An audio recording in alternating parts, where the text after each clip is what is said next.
right along the beach from Hawes Pier, and I promise you will not be disappointed. Now, all families, well, they all have a little bit of scandal in their past, don't they? Skeletons in the cupboard. Well, the Primroses are no different.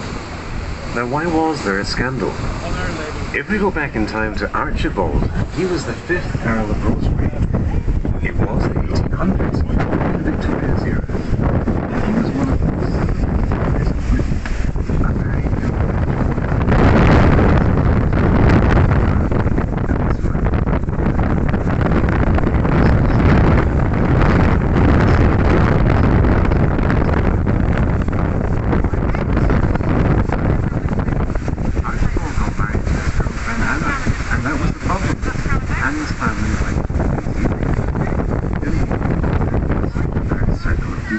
She did. I'll give you her full name now. Her name was Hannah de Rothschild. She wasn't like an heiress to Rothschild banking dynasty. She was the richest lady in the country. And that marriage secured loads of money for the Primroses. But at that time, to give you an idea, Archibald, he only had an annual income of £30,000.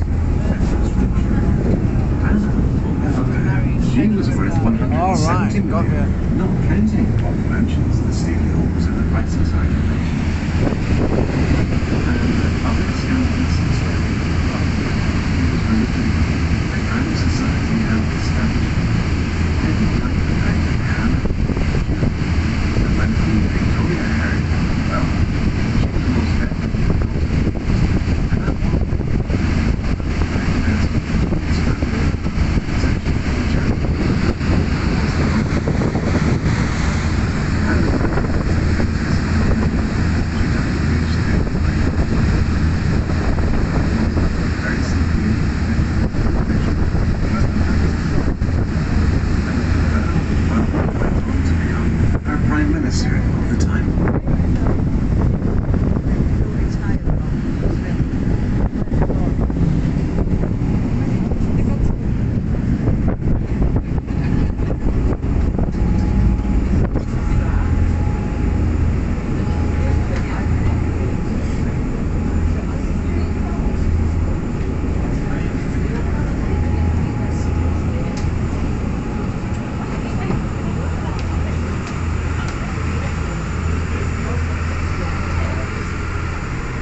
and that was over on the right shoulder, the uninhabited private island.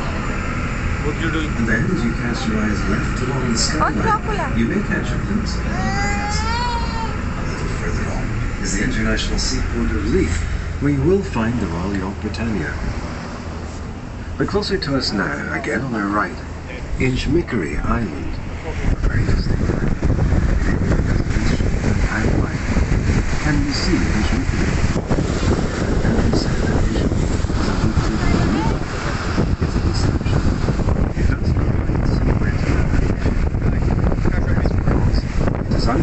Of this island that approaching planes, U-boats and ships may well think that it is a battleship, a distraction. Another island of deception is the larger one, a little further away ahead of us, Inchkeith Island. Inchkeith Island played its part in Operation Fortitude. The year was 1944. Double agents in a special signals unit made camp on the island.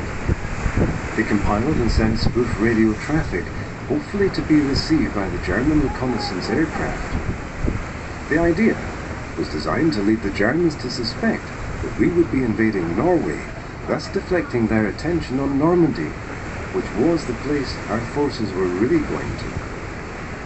Most of the islands in the Pole, Inchgarvey, Inchkeith, Inchmickery, and even the mighty Bass Rock, have at one time been prisons or places of compulsory retirement.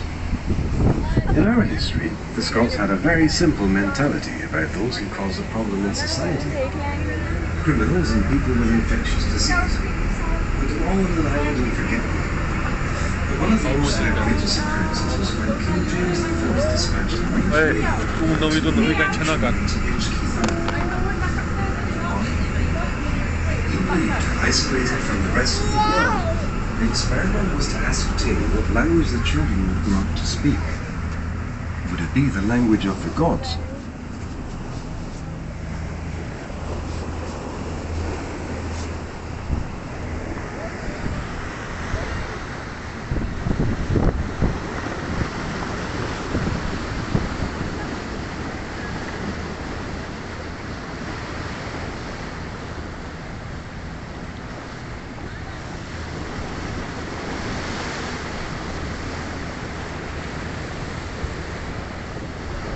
But now, let's talk money. Lauriston Castle is involved yet again.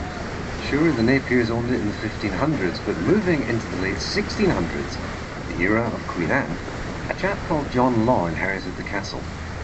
John Law was an economist, a financier, and he had the most amazing calculation of a brain. He was the world's very first millionaire.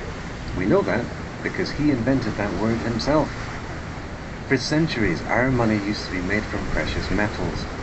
£1 sterling meant 1 pound in weight of sterling silver. And then from that, 240 smaller coins were made, and they were called